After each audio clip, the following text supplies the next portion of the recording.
জাতীয় সংসদ নির্বাচনে বরগুনার দুটি আসনে বিভিন্ন রাজনৈতিক দল ও স্বতন্ত্র প্রার্থীরা মনোনয়নপত্র দাখিল করেছেন। সোমবার জেলা রিটার্নিং কর্মকর্তা ও সহকারী রিটার্নিং কর্মকর্তার কাছে বিএনপি, জামায়াত, চরমোনাই সহ অন্যান্য রাজনৈতিক দল ও স্বতন্ত্র প্রার্থীরা মনোনয়নপত্র জমা দেন। সোমবার সকাল 10:30টায় বরগুনা জেলা বিএনপি কার্যালয়ে মিলাদ ও দোয়া মাহফিল শেষে জেলা রিটার্নিং কর্মকর্তার কাছে মনোনয়নপত্র দাখিল করেন এক আসনের বিএনপি মনোনীত প্রার্থী নজরুল ইসলাম মোল্লা। এরপর বেলা 12টার দিকে ইসলামী আন্দোলন বাংলাদেশের বরগুনা এক আসনের প্রার্থী মোহাম্মদ অলিউল্লাহ এবং বরগুনা 2 আসনের প্রার্থী মিজানুর রহমান মনোনয়নপত্র জমা দেন। দুপুরের দিকে বাংলাদেশ জামাতে ইসলামের বরগুনা এক আসনের প্রার্থী মোহাম্মদ মহিবুল্লাহ জেলা রিটার্নিং কর্মকর্তার কাছে মনোনয়নপত্র দাখিল করেন।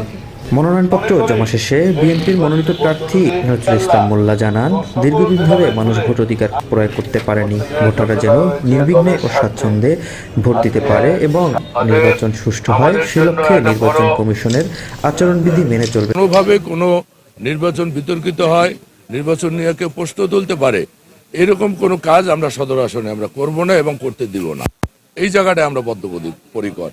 যেহেতু দীর্ঘ প্রতীক্ষার পরে আজকে এই ভোট, যেহেতু 20 বছর ভোটের অধিকার হরণ হয়েছে, মানুষ ভোটাধিকার ফিরে পেয়েছে অনেক রক্তের বিনিময়ে, অনেক ত্যাগের বিনিময়ে। অতএব সেই ভোটটাকে আমরা কোনোভাবেই দেশে এবং বিদেশে যাতে অগ্রহণযোগ্য হয় এরকম কোনো কাজ ইনশাল্লাহ আমাদের দলের তরফ থেকে আমরা হবে না, আমরা করব না, করতে দিব না। অন্যদিকে নির্বাচনী পরিবেশ নিয়ে শঙ্কা প্রকাশ করেছেন ইসলামী আন্দোলন বাংলাদেশের প্রার্থী। বিভিন্ন ইউনিয়নে আমাদের নেতাকর্মীদের ভোটারদের ধমকানো হচ্ছে, মুঠোফোনের দ্বারাও কিন্তু তাদের হুমকি ধুমকি দেওয়া হচ্ছে। তারপর মিথ্যা মামলা, এই বর্তমানে যেহেতু বিভিন্ন মিথ্যা মামলার ভিতরে আমাদের নেতাকর্মীদের কিন্তু জানানো হচ্ছে। ওই আওয়ামী লীগ ধরার নামে যে অভিযান, সেক্ষেত্রে আওয়ামী লীগ বানাই আমাদের নেতাকর্মীদের হয়রানি করা হচ্ছে। এদিকে শান্তিপূর্ণ ভোটের পরিবেশ দাবি জানিয়েছেন বাংলাদেশ জামাতে ইসলামের প্রার্থী।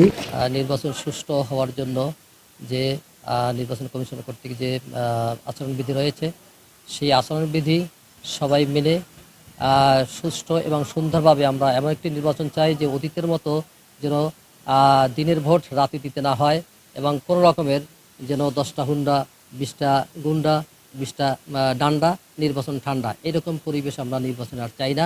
আমরা সবাই মিলে অত্যন্ত শান্তভাবে ধৈর্য সহকারে আমরা এমন একটা নির্বাচন উপহার দিতে চাই যাতে করে জাতির জন্য একটা ইতিহাস সৃষ্টি হয় যে বাংলাদেশে এরকম কোনো নির্বাচন কখনো সুষ্ঠু এবং সুন্দর হয়নি। মনোনয়নপত্র দাখিলের মধ্য দিয়ে বরগুনায় ত্রয়োদশ সংসদ নির্বাচনকে কেন্দ্র করে রাজনৈতিক তৎপরতা আরও জোরালো হয়ে উঠছে।